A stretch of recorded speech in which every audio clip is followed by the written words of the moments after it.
gracias, Miguel. Como ven, es amigo mío, por eso me llama dinosaurio, por eso me llama viejo y, en fin, todas estas cosas. Pero yo sé que es cariñoso y por eso no solamente no se lo tengo en cuenta, sino además se lo agradezco muchísimo. Es para mí un honor estar aquí. Es la primera vez que hablo en esta universidad, aunque he pasado largo tiempo en esta querida tierra andaluza.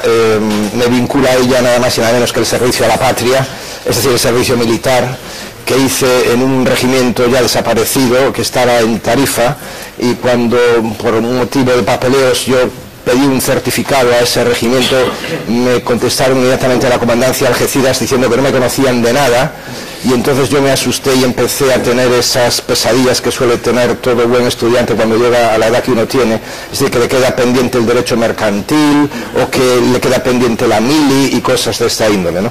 Lo logré arreglar y, en fin, simplemente decirles que, claro, ese regimiento lo suprimieron porque era un regimiento de castigo a donde nos enviaban a los magos en aquellas épocas gloriosas de la historia de España. Bueno, de nuevo es un honor para mí estar aquí. Muchísimas gracias por la invitación, Miguel, y todos tus colaboradores. Yo voy a tratar de hablarles de uno de los temas más complicados y complejos de la historia de la humanidad. Se llama la Unión Europea.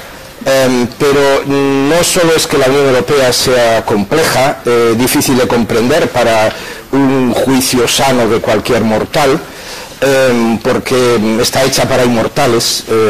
Ahora se lo voy a tratar de demostrar, lo dijo Fukuyama nada más y nada menos.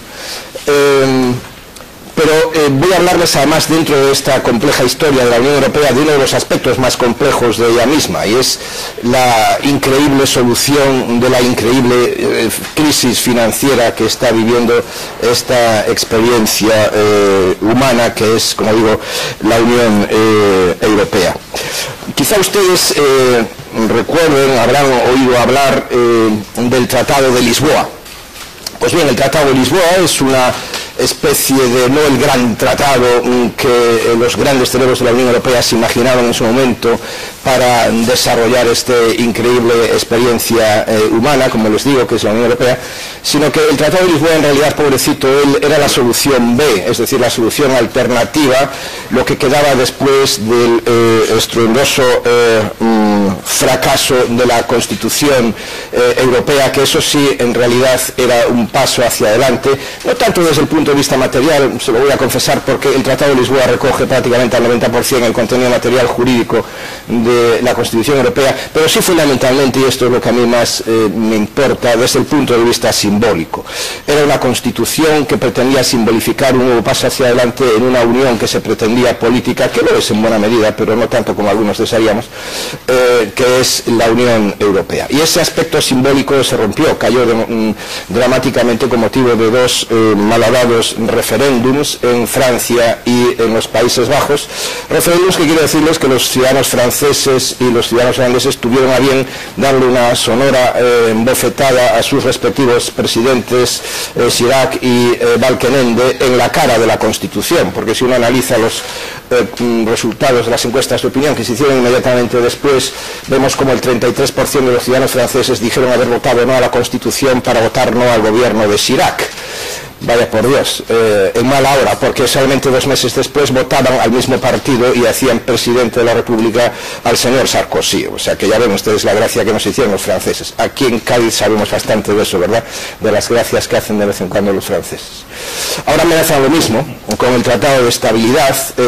Yo creo que no tiene salida alguna en la posición francesa, y de hecho el señor Hollande dice: por favor, olvídense de las entrevistas que he concedido antes de las elecciones, porque no voy a hacer nada de lo que prometí antes de las elecciones, y no porque yo sea malo o mentiroso, sino porque sinceramente no lo puede hacer. Más de 40.000 millones de deuda que tiene ahora el gobierno francés supera la deuda pública española. Pues ya verán ustedes dónde va a sacar el señor Hollande dinero para 60.000 nuevos profesores y otros proyectos más que prometió durante la campaña electoral. Es decir, para la salvación de Francia no va a hacer nada y les irá a todos mucho mejor. El Tratado de Lisboa, les decía, sin embargo, pretendieron muchos que fuese el final de la historia. como ven, viene precedido por un fracaso político importante de la Unión Europea y, por lo tanto, un crecimiento enorme, digamos, de lo que es el sector político, vamos a denominarles así convencionalmente, euroescéptico en Europa, es decir, aquellos que no creen en el proyecto de unificación política de Europa y que solo ven a Europa como poco menos que un mercado interior, es decir, una unión económica y ni siquiera monetaria, en el caso del Reino Unido, por ejemplo, y otros tantos países, pero una unión económica, hasta ahí podemos llegar, siempre y cuando esto signifique la liberación de las barreras arancelarias y la libre circulación de mercancías y capitales a lo largo de Europa. Bien, este sector logró que fracasase la Constitución, o basado en el fracaso de la Constitución, impuso la lógica del euroescepticismo, es decir, la lógica de la desconfianza con respecto a la Unión Europea, la lógica de limitar los poderes de la Unión Europea, la lógica de cercenar su capacidad de actuación, hasta que de repente nos encontramos con una crisis y entonces, eso sí, ahora todo el mundo se acuerda de Santa Bárbara porque está tronando a todo tronar. Bueno, ¿es realmente el tratado, o fue realmente el tratado de Lisboa el fin de la historia? Miren, lo del fin de la historia viene, como les decía antes, de una famosa frase de un autor americano que se llama Francis Fukuyama, de origen japonés, claro, pero norteamericano. Y lo curioso es que este señor ve la Unión Europea como el modelo político del fin de la historia. Vaya paradoja, vaya paradoja. Resulta que nosotros estamos creando el modelo político del fin de la historia política de la humanidad sin darnos cuenta. Se lo digo porque este señor fue duramente criticado porque cuando él hablaba del fin de la historia se decía que él se basaba en el modelo norteamericano y él creía que la democracia liberal, según el modelo capitalista norteamericano, era ya el último estadio en la historia de la evolución política de la humanidad, no se imaginaba nada más que pudiese venir después. Y él dijo, no es verdad, yo nunca he dicho eso, he sido malinterpretado. Y en un artículo publicado en el periódico inglés The Guardian, unos cuantos años, bastantes años después de la publicación de su libro en el año 92, en el año 2007 dice lo que aquí ustedes tienen. Creo que la Unión Europea representa mejor lo que el mundo será al final de la historia. Para él, el final de la historia es simbólico, claro. Que representa mejor el final de la historia que los Estados Unidos de Norteamérica contemporáneos.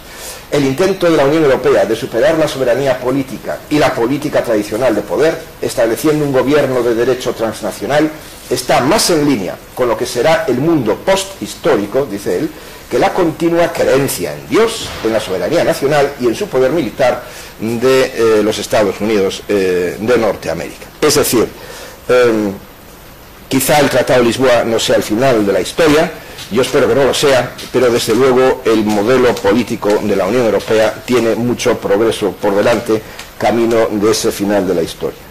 De todas maneras, la historia misma del Tratado de Lisboa es una historia, como lo fue finalmente la fenecida Constitución, una historia bastante atormentada, no solo por el proceso dificilísimo que se siguió de ratificación de este tratado, que duró más de 2 años, con actitudes histriónicas como la del presidente Václav Klaus de la República Checa, que simplemente dijo que no lo firmaba porque no le daba la gana, y después de muchas idas y venidas, presiones políticas, pero fundamentalmente 2 sentencias consecutivas del Tribunal Constitucional de la República Checa y 2 decisiones consecutivas del Parlamento checo, finalmente decidió firmar el tratado, eso sí, exigiendo de la Unión Europea un protocolo que excluyese a la República Checa de la aplicación de los derechos fundamentales, de la Carta de los Derechos Fundamentales de la Unión Europea. Ya ven ustedes cómo este histriónico personaje protege los intereses de su propio pueblo, es decir, privándoles de la aplicación de una Carta de Derechos Fundamentales de la cual nos hemos dotado también con cierto coste todos los ciudadanos europeos.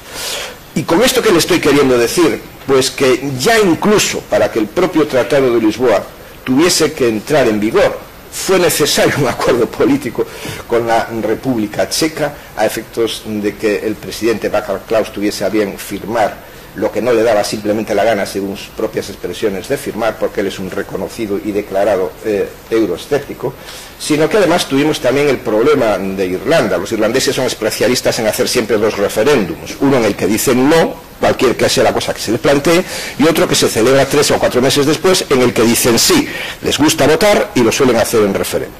Esto lo hicieron con también con el Tratado de Lisboa. En este caso sí, Irlanda dijo que el pueblo irlandés tenía una serie de preocupaciones muy importantes, como la neutralidad, los derechos fundamentales, los derechos sociales, y que querían que eso se quedase muy asegurado. La Unión Europea dijo: no os preocupéis, lo firmamos inmediatamente. ¿Por qué? Porque todo eso está ya incluido en el Tratado de Lisboa. No tenemos inconveniente en hacer un protocolo especial donde reconocemos los intereses especiales, las preocupaciones, especiales del pueblo irlandés. Ya ven, pues, 2 protocolos que ya de entrada hubo que añadir al Tratado de Lisboa.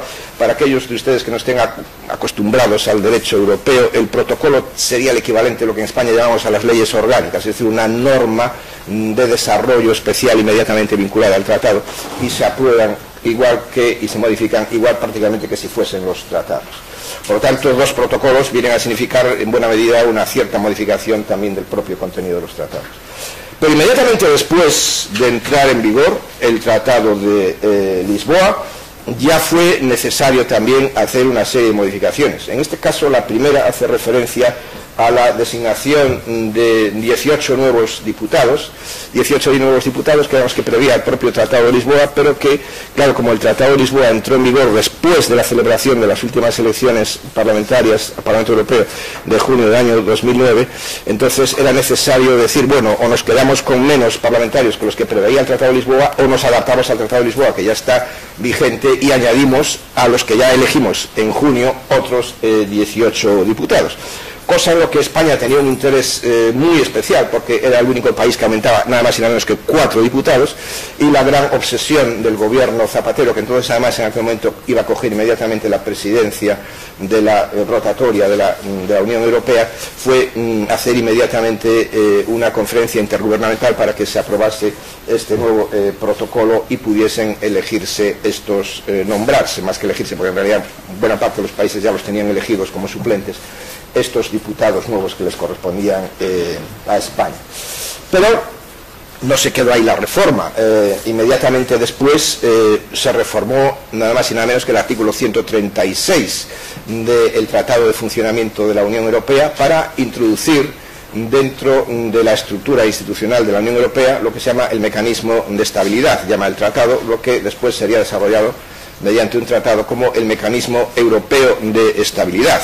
Mecanismo Europeo de Estabilidad que ha sido desarrollado por 2 tratados en el cortísimo plazo de 2 meses, para que vean ustedes cómo va la vorágine reformista en el ámbito de la Unión Europea. Cuando ya habían aprobado el primer tratado y todavía no estaba ni siquiera ratificado, entonces inmediatamente comenzó a discutirse lo que se llamaba el pacto fiscal, es decir, el Tratado de Estabilidad y Gobernanza de la Unión Europea, y entonces dijeron: cuidado, que si estamos aprobando este tratado no vamos a aprobar los tratados que sean divergentes, tenemos que adaptar el Tratado MEDE al nuevo Tratado de Estabilidad.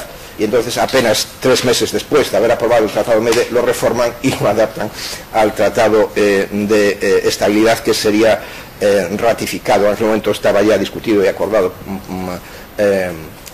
políticamente, pero que entraría, digamos que sería firmado, no entraría en vigor, todavía no entró en vigor, que sería firmado por los Estados poco después.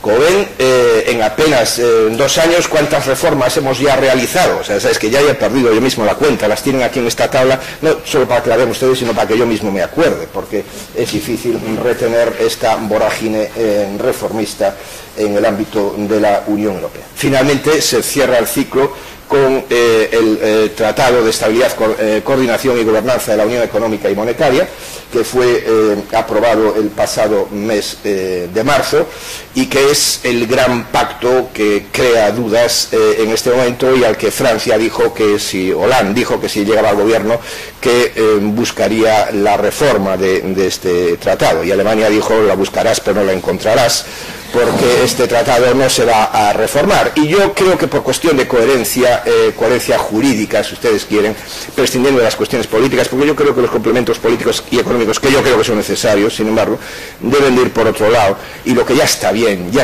por Dios mío, en el ámbito de la Unión Europea es desdecirse cada 15 días cuando cambia el gobierno en un país. Somos 27 Estados, los 27 Estados no podemos estar pendientes de los cambios políticos que se producen en cada uno de los países. Además, esto vulnera clarísimamente el derecho internacional y las convenciones de Ginebra sobre tratados internacionales. Ya está bien, señor Hollande, ya está bien, señora Merkel, ya está bien, señor Sarkozy, llamen ustedes a quien sea el presidente de la República o del Reino que sea. Los estados tienen que, pacta sunt servanda, decían los romanos, los pactos tienen que ser mantenidos, porque los pactos no son de gobierno, no son de partido, los pactos son de Estado y se hacen entre 27 estados de la Unión Europea, en este caso entre 25 estados, faltan dos, que son la República Checa, como no, mi amigo Klaus, y el Reino Unido, como no, también, país euroescéptico. Bueno, esta es la situación, pero realmente es, como ven, el fin de la historia, el Tratado de Lisboa. Bueno, no lo fue porque ya ven que fue necesario modificarlo en varias ocasiones, ¿no?, en su contenido material, sino porque además da la casualidad de que el artículo 1, nada más y nada menos del Tratado de la Unión Europea, dice que la Unión Europea en su estado actual es una fase, un estadio en un proceso de desarrollo político que no está acabado y que tendrá continuidad en el futuro, tengan la más absoluta seguridad de ello. El presente tratado, dice el párrafo 2 del artículo 1, constituye una nueva etapa en el proceso creador de una unión, una nueva etapa en el proceso creador de una unión cada vez más estrecha entre los pueblos de Europa, en la cual las decisiones serán tomadas de la forma más abierta y próxima a los ciudadanos que sea posible. Un camino de un gobierno cada vez más estrecho, de una unión más estrecha entre los ciudadanos de Europa. ¿Cómo se llama esto?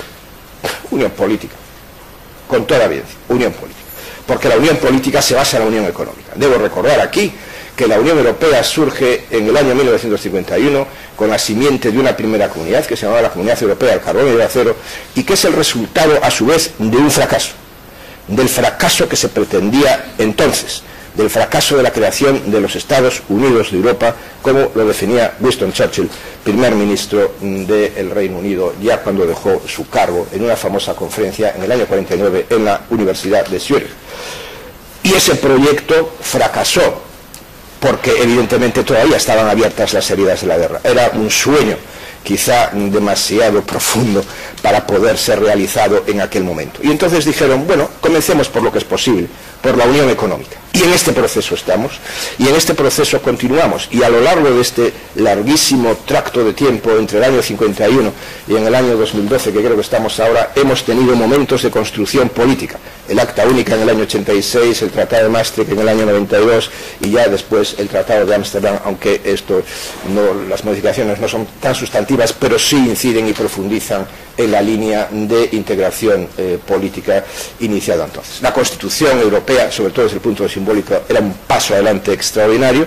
Fracasó, pero el Tratado de Lisboa recoge su contenido material, y esto es lo importante, y esto es lo que tenemos ahora. Y esto además es lo que estamos modificando en línea de profundizar en esta unión política y económica. Al final de mi charla, si me da tiempo, trataré de reflejarles con toda claridad las reformas últimas que se han hecho en el Consejo Europeo del pasado 28 y 29 de junio, es decir, hace 3 días, como quien dice, donde verán ustedes elementos claros de un proceso impresionante de integración económica y política, sustantivamente económica, pero esa integración económica no se puede producir si no hay un gobierno político que la gestione y que la dirige, y esto es en realidad hacia lo que vamos, ¿no?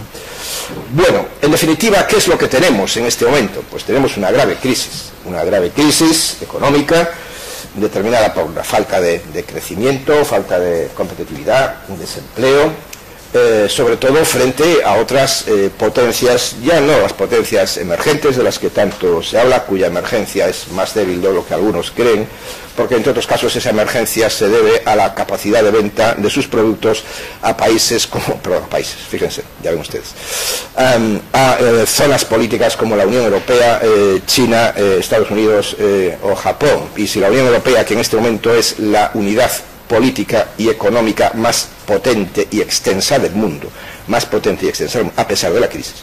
Si Europa entra en crisis y deja de comprar, me río yo de la potencia de las emergencias, porque entonces dependerán exclusivamente de los chinos, y los chinos, como saben, también tienen una capacidad limitada de compra, porque si es verdad que son países con un Producto Interior Bruto extraordinario, esa renta está reducida a manos de 4 gerifaltes del partido y sus adláteres, y esos no tienen la capacidad de compra que tiene una zona democrática económica como es la Unión Europea o los propios Estados Unidos de Norteamérica.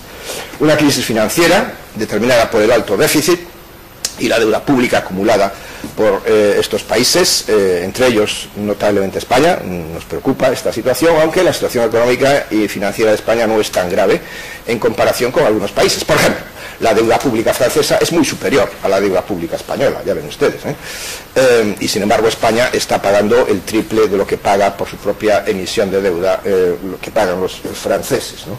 Y una crisis política que viene determinada fundamentalmente por la debilidad de nuestro gobierno político, la debilidad consiguientemente de nuestras instituciones como instrumentos de decisión política, lo cual determina a su vez una débil influencia internacional. Es decir, Europa no pesa en el mundo lo que es el peso de su economía, no pesa políticamente, digámoslo así, lo que es el peso de su economía. Algunos dicen es un gigante económico y un enano político, es una buena descripción, diría yo, pero ya ven ustedes, Europa es el primer país en cooperación internacional, la primera fuente de ayuda a los países en vías de desarrollo del mundo, duplica la asistencia económica a los Estados Unidos, y sin embargo comparen ustedes el poder de influencia de los Estados Unidos, que sin dar dinero, eso sí, da armas e impone su presencia militar, y logra forzar decisiones en el ámbito internacional, cosa que nosotros no logramos a pesar de nuestra ayuda económica. A lo mejor podríamos decir algún día, oye,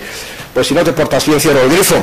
Y entonces que te den los otros, además de pistolas, que te den un poquito de dólares, a ver si logras desarrollarte, ¿no? Teníamos que hacer eso, pero nos falta coraje, nos falta gobierno político para adoptar este tipo de decisiones que podíamos hacer en este momento en cualquier parte del mundo donde estamos implicados. Piensen, por ejemplo, el conflicto en Oriente Medio o, en fin, en cualquier otro sitio.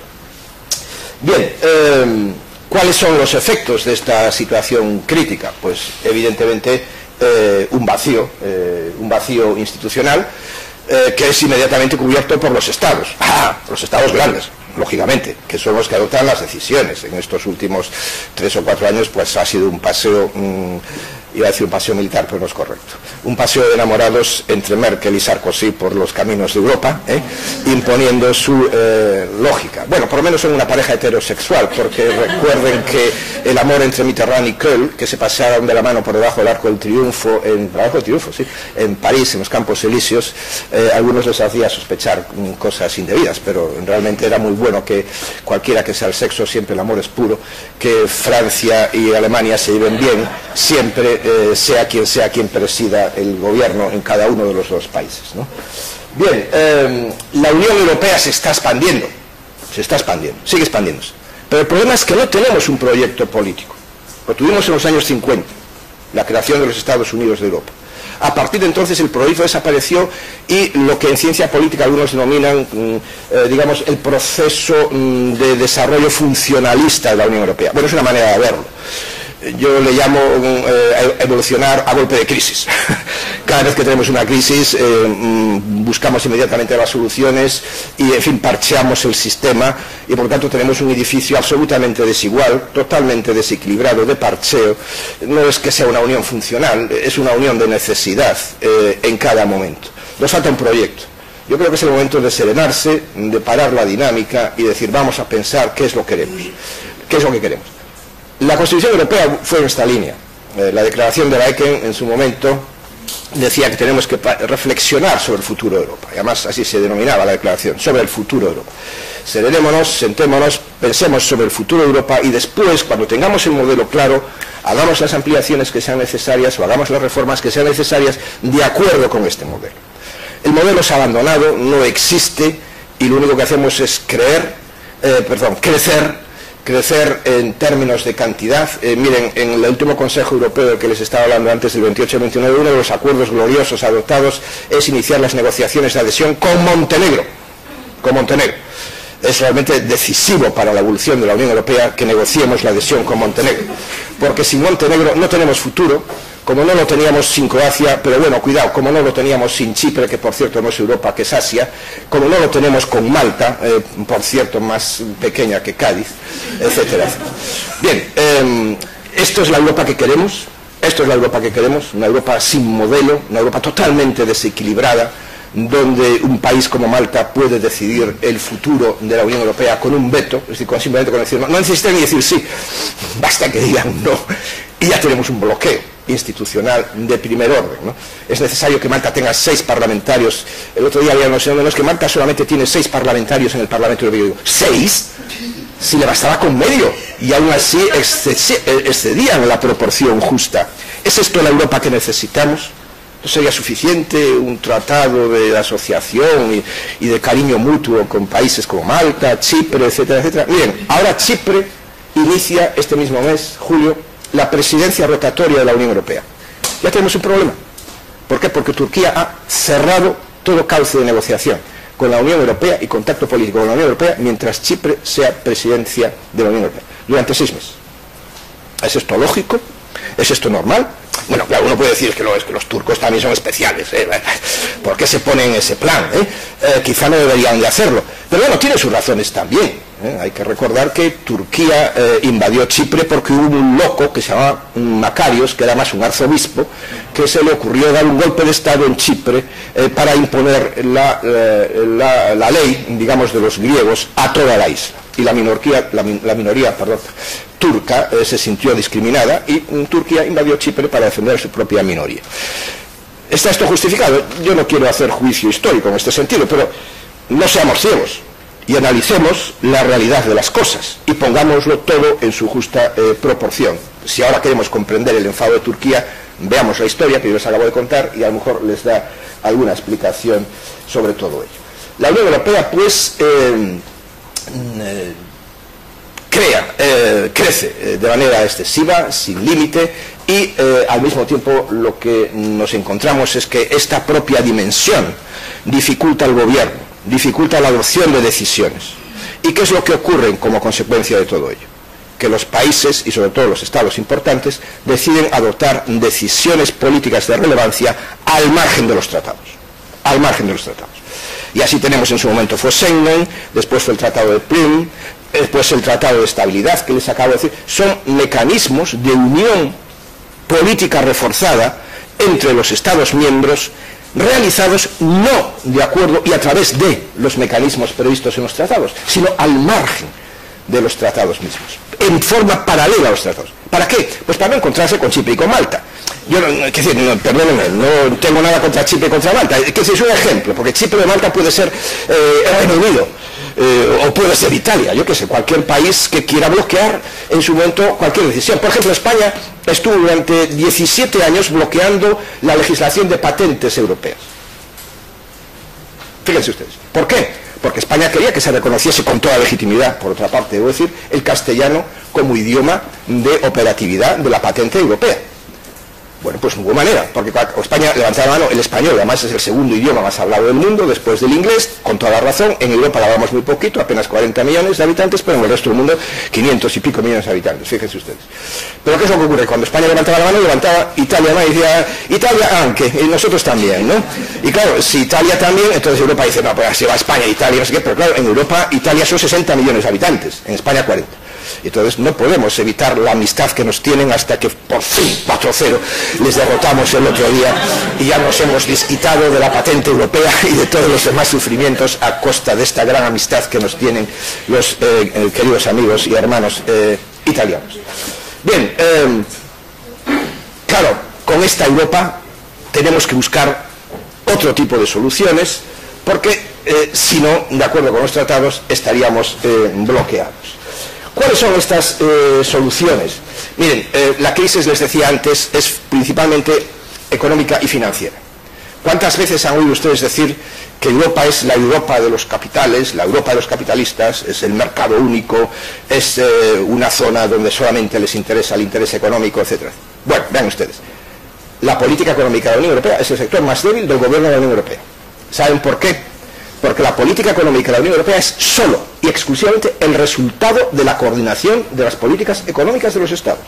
Solo el resultado de la coordinación de las políticas económicas de los Estados. Y si ahí no hay coordinación y capacidad para imponer los resultados de esa coordinación, es decir, que sea una coordinación coercitiva, que hasta ahora no la había, ahora vamos a tratar de hacerlo, que lo sea, entonces no hay política económica de la Unión Europea. Y esto es lo que hemos tenido hasta ahora, una debilidad extraordinaria de nuestra política económica. En la política monetaria la cosa es un poco diferente, pero tampoco va mucho más allá, porque aquí tenemos un mecanismo muy rígido y estricto de control establecido por el Banco Central Europeo, que es un banco que es central, pero que no es europeo.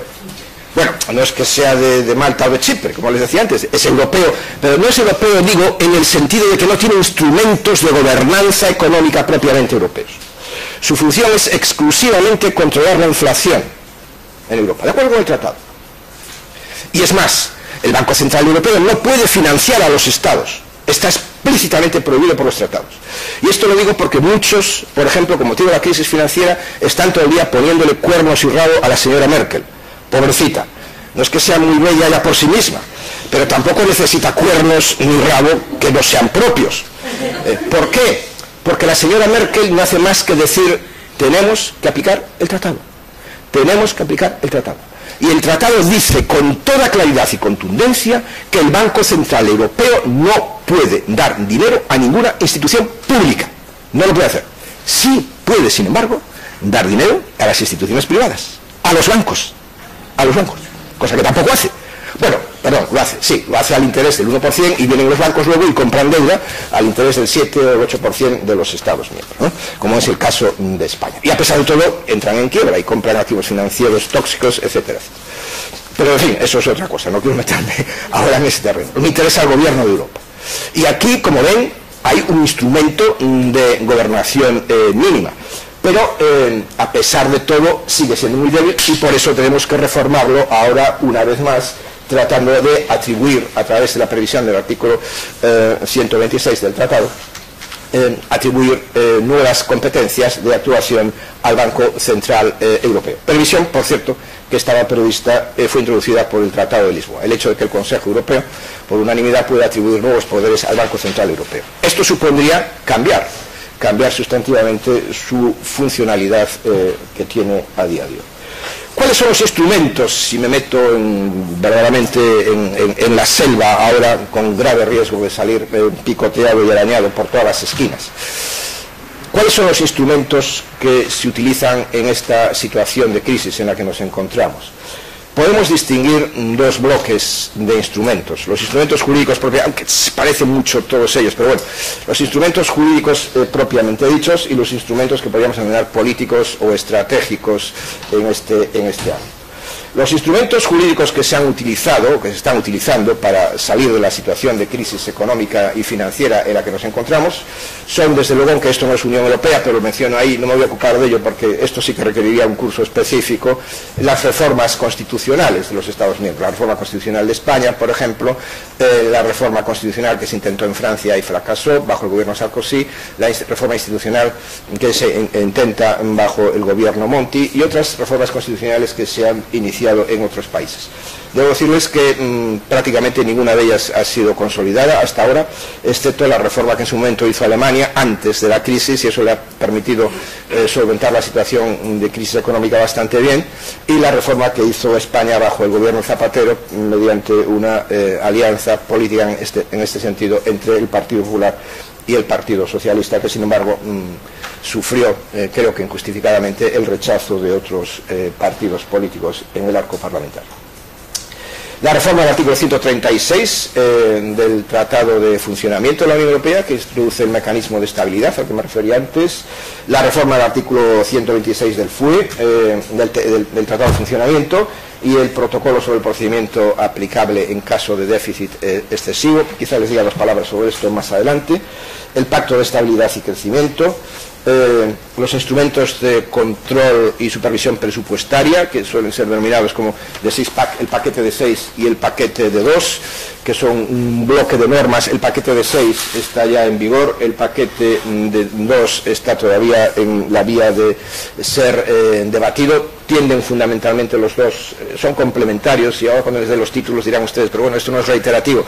Yo creo que sí, yo creo que es reiterativo, pero bueno, la Unión Europea opera de esta manera, va haciendo normas sobre aspectos muy concretos en vez de hacer una norma global general que trate toda la perspectiva de un problema, ¿no? Así quizá esto se hace para que sea más fácil colar las normas en el Parlamento Europeo, ¿no? Porque si no el Parlamento lo ve de golpe y dice, ¡uff! No. En cambio la Comisión lo presenta por cuentagotas. Ahora vamos a regular este aspecto. Ahora vamos a regular, entonces, como son aspectos muy técnicos, el Parlamento Europeo es más dúctil y suele aprobar este tipo de normas sin grave problema, porque el problema sería entenderlas, claro. Los mecanismos de ayuda financiera y de estabilidad, que son los importantes. Uno de ellos es el que permite ahora la financiación de la banca en España, se lo voy a explicar inmediatamente, y el nuevo tratado de estabilidad al que me refería antes, ¿no? Los instrumentos políticos o estratégicos gestionan más bien el proceso de relación entre los Estados. Las normas marcan el cuadro jurídico y aquí las líneas estratégicas del proceso vienen fijadas por estos instrumentos, fundamentalmente lo que se denomina el semestre europeo. Ahora les diré dos palabras sobre ello. El Pacto por el Euro Plus y la Estrategia Europa 2020. Los mecanismos jurídicos. La reforma del artículo 136, me refería antes a ella. Como ven, lo que se hace es establecer un mecanismo de estabilidad para la eurozona que permita precisamente regular, digamos, la situación de crisis financiera entre los Estados miembros y estabilizarlos, ¿no?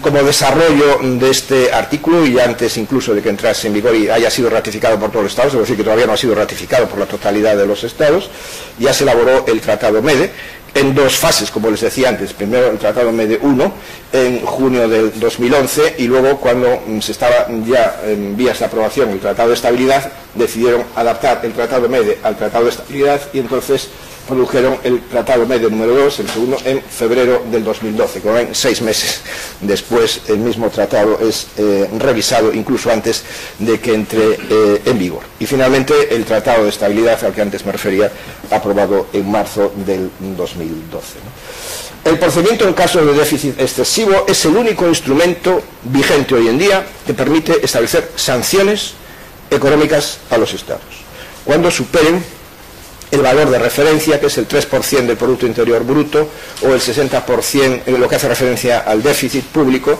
o el valor de referencia 60% del Producto Interior Bruto en lo que hace referencia a la deuda pública de los Estados. Todos aquellos Estados que superen estos niveles pueden ser objeto de un procedimiento de investigación de la Comisión, dirigido por la Comisión Europea, que puede terminar en una sanción económica. Claro, lo paradójico de esta situación es que a un país que está en situación de grave crisis financiera, que excede el déficit, que excede el nivel requerido de deuda, lo que menos se le puede hacer es pedirle encima que pague una multa, porque lo que no tienen es dinero para pagarla, y esta es la situación actual.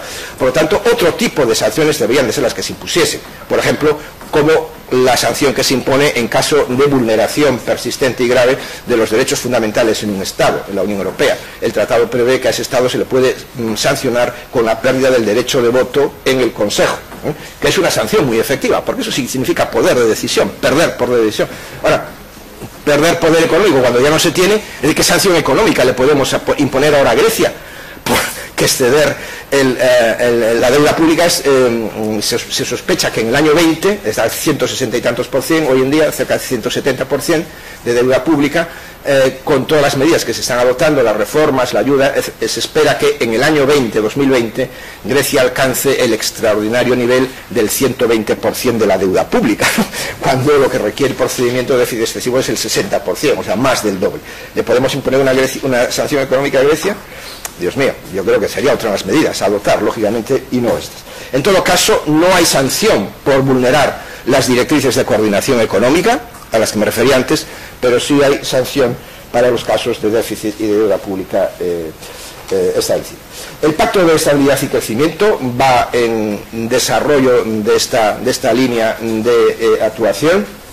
Ha habido dos versiones, la del año 97, y luego, como los primeros países que vulneraron el Pacto de Estabilidad y Crecimiento fueron precisamente, vean ustedes, Alemania y Francia, entonces claro, Alemania y Francia no son Chipre y Malta, ¿verdad que no? Y entonces, evidentemente, Alemania y Francia forzaron que no se les impusiese la sanción. No, dijeron, no, la sanción está muy bien y el tratado está muy bien, pero vamos a repensarlo, vamos a rehacerlo, y fuerzan la reformulación del Pacto de Estabilidad y Crecimiento en el año 2005, de tal manera que evitan la sanción por déficit que tenían acumulado en aquel momento, y Alemania ha logrado superar la situación, Francia también, pero no tan bien como Alemania.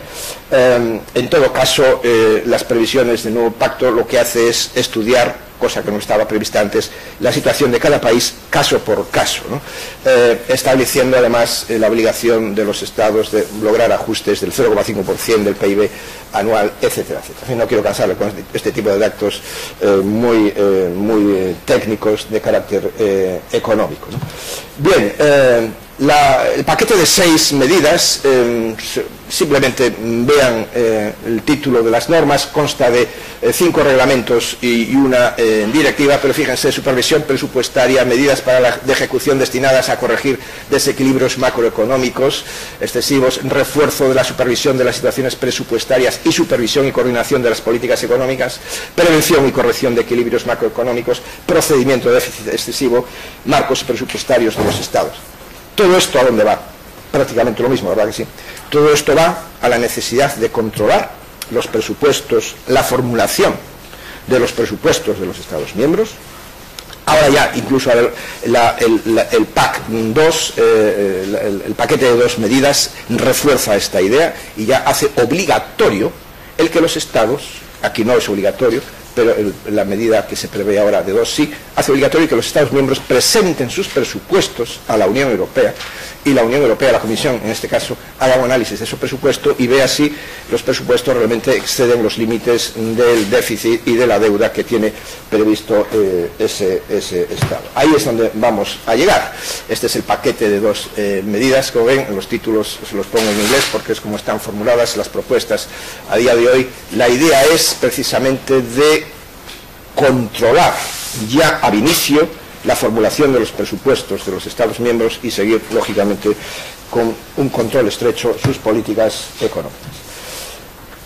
En cuanto a los instrumentos estratégicos, el semestre europeo, el Pacto Euro Plus y la Europa 2020, no voy a entretenerme demasiado en ello. Miren, el presupuesto, el semestre europeo, perdónenme, el cuadro está en inglés, viene a suponer lo siguiente: a finales de año, es lo que se llama el semestre nacional, los estados formulan sus previsiones y contestan a las exigencias de información de la Unión Europea, de la Comisión Europea. Y con esa información, durante el primer semestre del año, se formulan las orientaciones generales sobre las políticas económicas de los estados, que luego a su vez han de adoptar.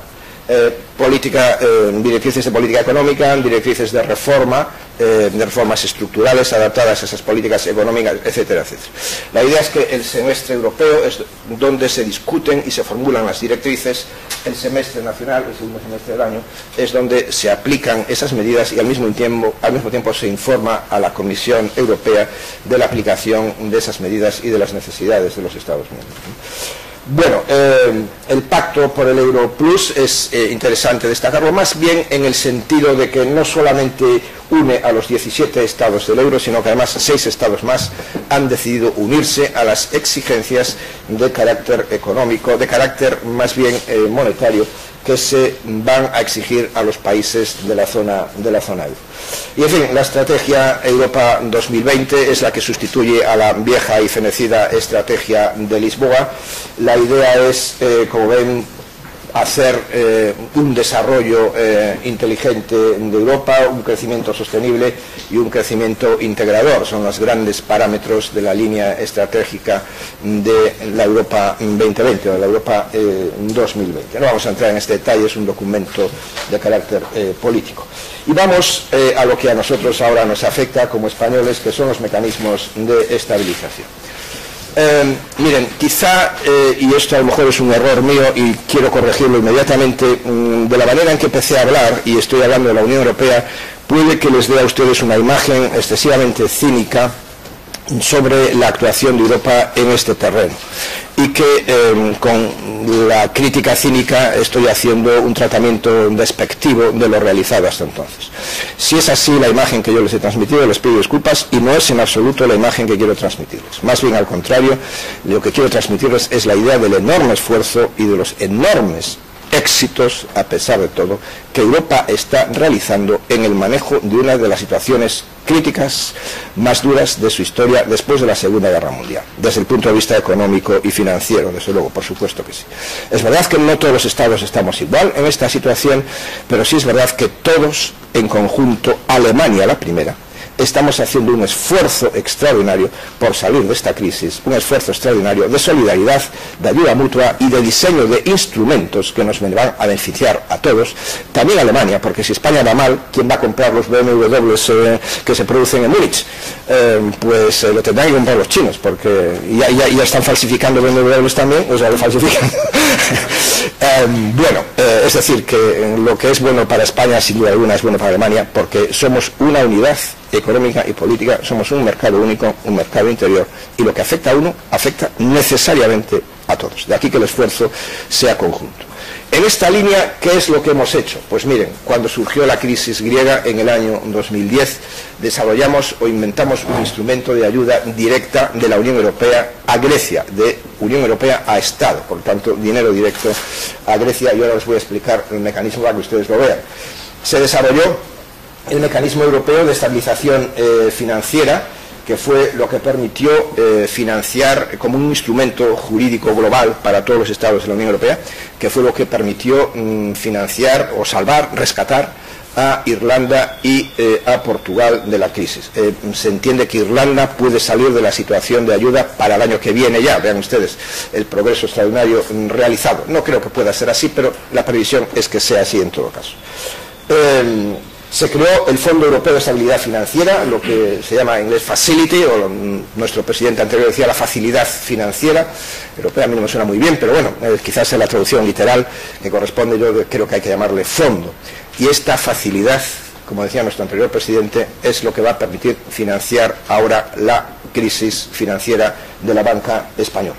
Y finalmente el mecanismo europeo de estabilidad, el MEDE, que será el instrumento que subsuma a los otros dos, al mecanismo europeo de estabilidad y al Fondo Facilidad Europea de Estabilidad, quedarán subsumidos en este mecanismo nuevo europeo de estabilidad, que ahora, en la última reforma del Consejo Europeo de junio pasado, 28 y 29 de junio pasado, lo que se trata es precisamente de aumentar la capacidad de actuación del MEDE con capacidad para financiación directa de los Estados, cosa que hoy por hoy no tiene prevista en el tratado. Algunos dicen, no, esto no necesita reformar el tratado. En mi humilde opinión, necesita reformar el tratado MEDE, pero no se preocupen, ya sería la tercera vez que se reforma en unos cuantos meses.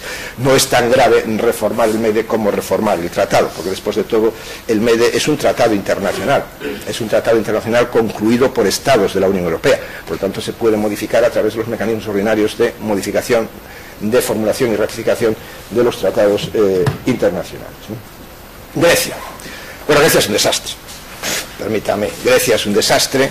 Grecia en su momento entró en la Unión Europea en contra del criterio y el informe de la Comisión Europea, que decía que no tenía la más mínima capacidad, ni capacidad institucional, administrativa, económica, etcétera, para entrar en la Unión Europea y subir todo lo que se llama el acervo comunitario, es decir, el conjunto del derecho y las exigencias normativas de la Unión Europea. A pesar de todo, por imposición fundamentalmente de Alemania, Grecia entró en la Unión Europea.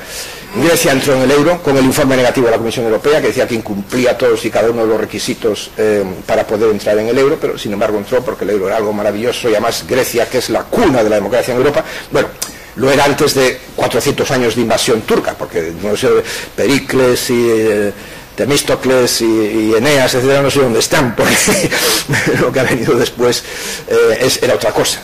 Y Grecia no es hoy en día la Grecia de la cuna de la democracia, que fue en su momento la Atenas democrática, pero bueno, da lo mismo. simbólicamente para muchos lo sigue siendo, más que nada por el nombre, y era importante que estuviese en todos los elementos fundacionales europeos. No pudo entrar en la Unión Europea en ese momento, pero en fin, entró en los años 80 y después entró en los años 90 en el euro indebidamente. Bueno, cuando entró en crisis es un sistema político totalmente desestructurado, sin un sistema fiscal reconocible internacionalmente, etcétera, etcétera. Por tanto, un Estado que no es capaz de financiarse, porque un Estado que no es capaz de recolectar adecuadamente impuestos. Bueno, lo que se provocó fue la necesidad de un rescate económico, inicialmente en mayo del 2010, de 110.000 millones, para 7 años, al 5,5%. Evidentemente no eran capaces de hacer nada con esto. Este dinero desapareció, no se sabe ni dónde está, el agujero es tan grande que pasan por ahí las cosas sin romperlas y mancharlas. Inmediatamente se aprobó un segundo paquete en julio del 2011 de 109.000 millones de euros. Estamos hablando de miles de millones de euros, cuidado. 15 años, 3,5%, en este caso el dinero desapareció, fue necesario hacer una revisión del paquete inmediatamente, apenas 3 meses después, y en este caso incluso hubo que rebajar la deuda el 50%, la deuda privada griega a los bancos, que es lo más importante, al 50%. A mí me encantaría que mi banco, que no le voy a decir cuál es, me rebajase también un producto de la crisis a la que estoy sometido. Me han bajado el salario, eso sí se lo puedo decir porque soy funcionario público, el 16%, no el 5%, el 16%. Mi banco, en cambio, no me ha bajado la hipoteca, no me ha bajado la hipoteca, y es más, amenaza con subir el Euribor, aunque el Banco Central Europeo va a bajar dentro de unos días el interés también interbancario para el euro, ¿no? Al Barclays le han metido un paquete. Pues no sería el único que lo merece, y a otros más también. Me parece muy bien. Total, que la última revisión del paquete de febrero de este año ahora está bloqueada porque Grecia entró en periodo electoral crítico, elecciones, ha cambiado el gobierno, y además países como Austria, Finlandia, Holanda, etcétera, han decidido bloquear la ayuda a Grecia y dice, bueno, este país no progresa, este país no hay nada que hacer con él, se acabó tirar dinero por el agujero, ¿no? Bueno, el mecanismo europeo de estabilización es lo que permitió financiar a Irlanda y Portugal. Como les decía antes, es un mecanismo europeo, fíjense que está regulado por un reglamento y por lo tanto es con cargo al presupuesto. De la Unión Europea. Es el único mecanismo global de la Unión Europea para salvar la crisis. Porque la facilidad europea, el Fondo Europeo de Estabilidad Financiera, que es lo que permite ahora financiar a España, es un instrumento sometido al derecho privado. De hecho, es como si fuese una empresa, tiene su sede en Luxemburgo y está previsto, sin embargo, solo para financiar estados. Fíjense que la ayuda a España se presta a través del gobierno español, a través de lo que se llama el FROF, el Fondo de Reestructuración Bancaria. España se cree que va a pedir 62.000 millones de euros, pero claro, como es un instrumento privado, crea deuda pública.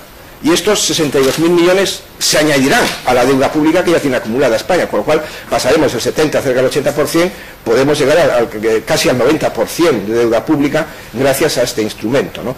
Entre comillas, lo de gracias. Es muy peligroso. Lo cual, ¿qué es lo que supone? Pues lo que supone es la necesidad de que entre en vigor de una vez el mecanismo europeo de estabilidad. Debo decirles que solo hace una semana el Congreso de los Diputados ha ratificado este tratado.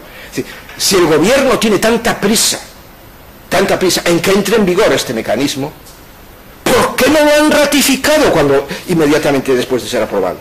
¿Por qué no?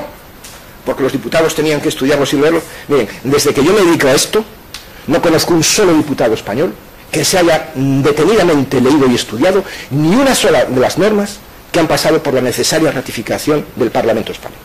Y lo digo aquí en público. Y si estoy confundido, por favor que se me demuestre, y a ese diputado diputada lo mencionaré con letras de oro en mis clases a partir de ahora. Porque no lo conozco. Es más, algunos dirán, más vale que no se lo lean, porque si se lo leen, igual lo tenemos bloqueado en el Parlamento. Por lo tanto, el gobierno pasa las cosas por detrás. Oye, de paso, tenemos aquí para el pleno, por cierto, una norma europea que la aprueba, sí se debe, ya. No. Y se aprobó por asentimiento, es decir, sin necesidad siquiera de votación, ¿no? Y finalmente tenemos el Tratado de Estabilidad, Coordinación y Gobernanza. Miren, muy brevemente, porque ya nos quedan apenas unos minutos para terminar esta clase. Este pacto, ¿qué es lo que hace? Primero, es un tratado internacional, por tanto, aprobado al margen del derecho de la Unión Europea. Inicialmente se pensaba que apenas lo iban a firmar los 17 países miembros de la zona euro. Incluso se pensaba que menos de esos. Y hasta algunos querían que fuesen menos, para que el refuerzo de la unión que se pretende, la unión política con dimensión económica que se pretende a través de este tratado, incluyese realmente a estados comprometidos con el proceso. No solo que tuviesen la capacidad, porque España está en crisis, pero España tiene el compromiso, cosa que otros no tienen, porque está en crisis y además no tienen el compromiso tampoco. España sí lo tiene. Bien, finalmente nos encontramos, para sorpresa de todos, que de los 27 estados de la Unión Europea, 25, Francia incluida, ratificaron este tratado. ¿Qué es lo que hace este tratado? Miren, nosotros tenemos una norma ya en el derecho de la Unión Europea, que, como les decía antes, viene desarrollada por el artículo 126 y el protocolo sobre el caso de déficit para los casos de déficit excesivo. Es decir, máximo del 3% del PIB como déficit, máximo del 60% de deuda pública. ¿Qué es lo que hace este tratado? Va mucho más allá. Y lo hace al margen de los tratados. ¿Por qué? Porque impone una exigencia muy superior. Pero es una exigencia voluntariamente asumida por los que firman este tratado. Por lo tanto, aquí no hay una imposición de los marcianos o de Europa. No, son 25 estados que se sientan en una mesa y dicen, yo me comprometo a esto. ¿Y qué es con lo que se compromete? A hacer que la situación presupuestaria de sus administraciones públicas sea de equilibrio o de superávit. Es decir, déficit cero. Déficit cero. Es verdad que se reconoce la posibilidad de llegar hasta un máximo de un 1% de déficit del Producto Interior Bruto en circunstancias especiales, cuando se van a hacer modificaciones adecuadas, etcétera, etcétera. No quiero entrar ahora en el detalle. Pero aquí no estamos hablando de una imposición por parte de los marcianos, o de los japoneses, o de los chinos que vienen aquí. No. Estos 25 estados, tranquilitos y muy conscientes, estos señores se sientan en una mesa y dicen, es bueno para nosotros que tengamos este compromiso político, porque esto supone que creamos sensación de seriedad y de estabilidad en los mercados. Otra cosa es que los mercados se lo crean, y porque los mercados no solo entienden deuda pública, sino que entienden también deuda privada, y es la de los bancos. Y esto es lo que está condicionando, por ejemplo, la situación económica en España. Pero nosotros no podemos arreglar por sí mismos la situación de los bancos. Sí, claro, podemos nacionalizarlos o simplemente hacer que desaparezcan, como proponía, con mucha razón, por cierto, el señor Almunia hace también unas semanas. Aquellos que no son salvables, pues no se salvan. ¿Para qué vamos a salvar lo que es insalvable? Pues tiene toda la razón del mundo, aunque a algunos les haya ofendido semejante afirmación. Yo creo que está llena de razón. Por tanto, esto es lo que hace el Tratado de Estabilidad y Gobernación. Por lo tanto, es un compromiso adquirido. Bien, también influye en la deuda y también crea mecanismos de gobernanza nuevos para la zona euro, se institucionaliza la cumbre de la zona euro, es decir, todos los presidentes y jefes de Estado o de gobierno de los países de la zona euro se reúnen para adoptar decisiones en este terreno. Es una manifestación institucionalizada de este proceso de integración política que les decía antes. Y finalmente tenemos los acuerdos de la cumbre de la zona euro del 28 de junio del 2012 y del Consejo Europeo que se realizó al mismo tiempo. Esto quizá, Miguel, nos lleve quizá un poquito más de tiempo entrar en ello, por lo tanto, perdóneme, se lo voy a pasar muy por encima. Simplemente lo que quiero decirles es que aquí nos encontramos ante una situación nueva donde se aprueba un pacto para el crecimiento y el empleo, donde lo que se busca es una mayor integración financiera, una mayor integración presupuestaria, una mayor integración política y económica y ahora sí también un mayor esfuerzo por la legitimación democrática de este proceso que hasta ahora se está realizando un poco al margen. Pero claro, cuidado, que esta legitimación democrática se pretende buscar a través del Parlamento Europeo, por supuesto, siempre está ahí y para eso le queremos, pero también a través del papel de los parlamentos nacionales. Mi pregunta es, ¿van los parlamentos nacionales a implicarse en este proceso o van a hacer como han hecho hasta ahora, mirar para otro lado porque no saben, no entienden y no saben o no quieren entender del proceso europeo? En definitiva, unas conclusiones. Yo creo que tenemos que superar esta situación de ambiente neonacionalista que hemos vivido en los últimos años. Quizá la crisis sea una buena vacuna frente a esto, porque el único proceso por delante para Europa es la integración política plena, y en su momento, quizá no lo vea yo y a lo mejor tampoco mis hijos, pero seguro que lo verán mis nietos, el proceso de desaparición del Estado Nacional en Europa y la creación absoluta de los Estados Unidos de Europa, incluido incluido Montenegro, por supuesto que sí. Se necesita pues una mayor integración económica, un reenfoque hacia la productividad y hacia el empleo de nuestras políticas económicas, cosa que se ha hecho con el acuerdo de 130.000 euros, que de pasada no he podido entretenerme, se acaba de aprobar en el Consejo Europeo reciente. Se necesita una mayor integración política, necesitamos un proyecto político de futuro, necesitamos un diseño, tenemos que empezar a pensar en ese proyecto político de futuro de la Unión Europea. Y yo diría, y aquí sí que soy heterodoxo y sé que voy a ofender a muchos, pero yo, mientras este proyecto se define, frenaría claramente el proceso de integración de la Unión Europea, porque no sabemos a quiénes estamos metiendo, ni para qué, ni hacia dónde vamos a llevar a estos que estamos metiendo. Y con esto concluyo mi intervención. Muchísimas gracias por su atención. Gracias.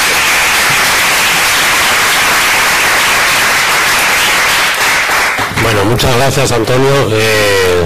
Solo el valor de explicar algo tan barroco como has puesto en pie, pero ya tiene un mérito impresionante, ¿no? Hay tiempo para un par de cuestiones, pero yo voy a aprovechar mi condición de moderador y voy a formular una que es una pregunta ni de profesor, sino de ingenuo ciudadano. Y es una pregunta tontísima, pero es la siguiente. La lluvia de miles de millones de euros que se ponen para parchear esta situación, ¿realmente empobrecen a alguien? Quiero decir, si lo quieres más fácil aún, ¿de dónde salen? Es una ingenuidad. ¿De dónde salen y quién pierde? O sea, ¿dónde está la pérdida? La pregunta es muy buena y mucha gente lo ignora.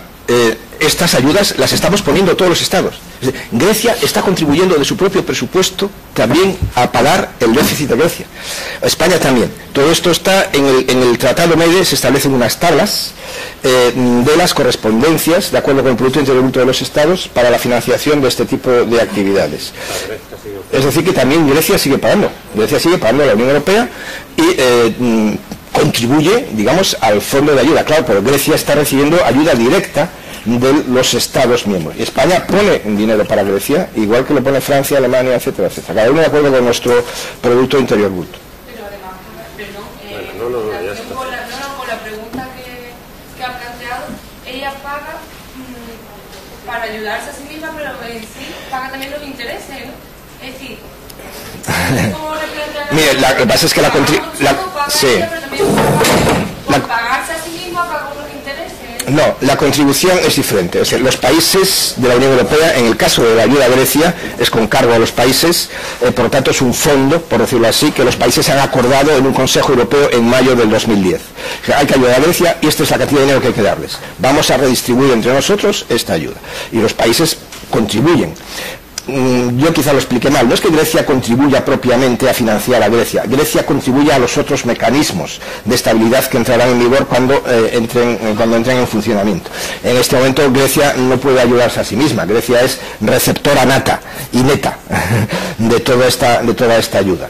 Lo que sí es Grecia miembro del euro y por lo tanto es miembro de los mecanismos de estabilidad que yo le he diseñado ahí. Y en este sentido Grecia tiene una corresponsabilidad con los demás estados para la financiación de estos instrumentos.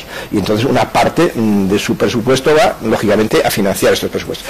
Quiero decir que estos son cantidades nominales, porque, digamos, estos fondos están ahí en caso de utilización. Por ejemplo, la facilidad, el Fondo Europeo de Estabilización, de la cual se va a beneficiar España, no es un dinero desembolsado, es un dinero previsto. Y la previsión era de 2.000 millones de euros, que se hizo en noviembre de 2000. Fíjense, si ya la Unión Europea preveía que había que salvar a España.